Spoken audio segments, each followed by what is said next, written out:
All aboard to die.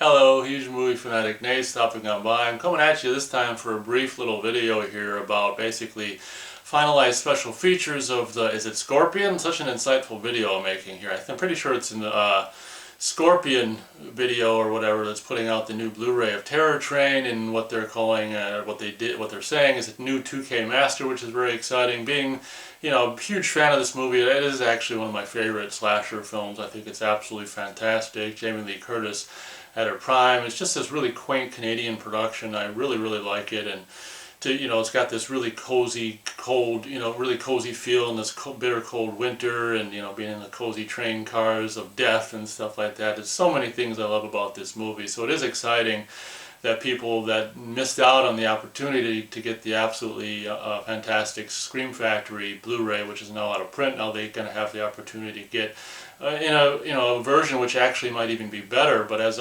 better than that one as far as the image quality. But what I've said in videos past about the Blu-ray of Scream Factory Blu-ray of Terror Train is I actually kind of like the fact that it's a kind of a messy print with all kinds of artifacts. I think it really, for that kind of movie, it really just adds to it, and the midnight showing feel of it, if you will, or whatever. But without further ado, I'll just get into the details here of the, they're saying this is coming out later this month. I can't believe, that if it's that, if the release is that close, you wouldn't have a date yet. So maybe I'll update the whatever it's called, the description section, when the date becomes known for this new Terror Train Blu-ray by Scorpion releasing. But of course, the first thing here was a brand new 2K remaster of the film, and you've got a new interview with director Roger, I don't know how to say his last name, Spottiswoode, or whatever. We'll just pronounce his last name like that. Then you've got a new interview with writer Judith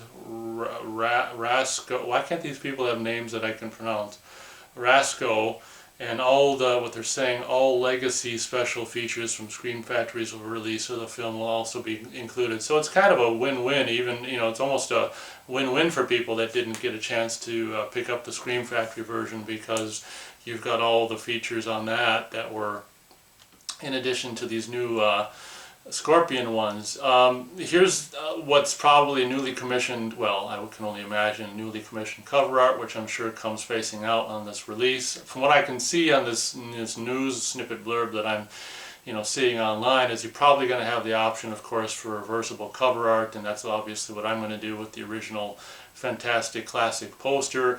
I'm torn about this newly commissioned cover art. I think on the whole it's good, but some of the colors, like the colors for the font and just the general maybe colors of, just the colors, I have the most problem with the newly commissioned artwork. I think that it's good, and actually I should have taken the chance or taken the opportunity to look at it in black and white. I think if you just took the colors away or changed the colors of the newly commissioned artwork, it'd be kind of cool. But let's face it, it is a little bit busy and stuff like that. It's kind of cool with that, that one character, the magician's assistant, where she's holding up a claw, the sheet or whatever, and at first I was like, that's kind of sloppy, one of her legs isn't even there. But then I'm like, well, wait a minute, she did this disappearing act thing.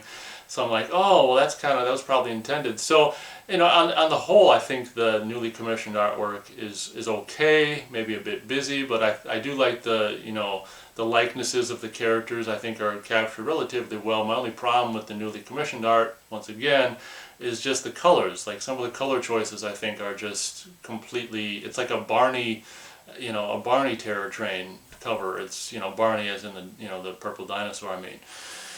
The colors are just goofy. But as I said, once again, you're probably going to have original artwork, reversible cover art options. So that's pretty much, it's kind of disappointing. I mean, I was kind of hoping for, commentary, with the guy who played Kenny Hampson, or I don't know, commentary with someone, or maybe even more interviews. I mean, let's face it, the special features are kind of disappointing, but I'm kind of on the fence about this release, being more or less satisfied with the Scream Factory Blu-ray. I'm kind of like, it all depends on how quickly we can start seeing some screenshots, or preferably YouTube clips of the new transfer or whatever. Since this is one of my favorite slasher movies of the early 80s and stuff, I'll probably end up with it at some point. It's just a question of, you know, was it going to be sooner or later? But feel free to let me know in the comments what you think. I know some of you guys, I made a review about the news of Scorpion putting out this Blu-ray months back when it was first announced, and some of you guys that, you know, didn't get a chance to get the original Blu-ray were excited about finally being able to have a chance to have the Blu-ray of this. Feel free to let me know in the comments what you guys think. I mean, are you planning to get it? Are you planning to not? Do you have the Scream Factory one, and are you going to be getting this one? I probably will at some point. Again, once again, the question is, will it be now or will it be later? So thank you very much for watching this video, and as always, we'll catch you on the next one. Toot toot! Ah!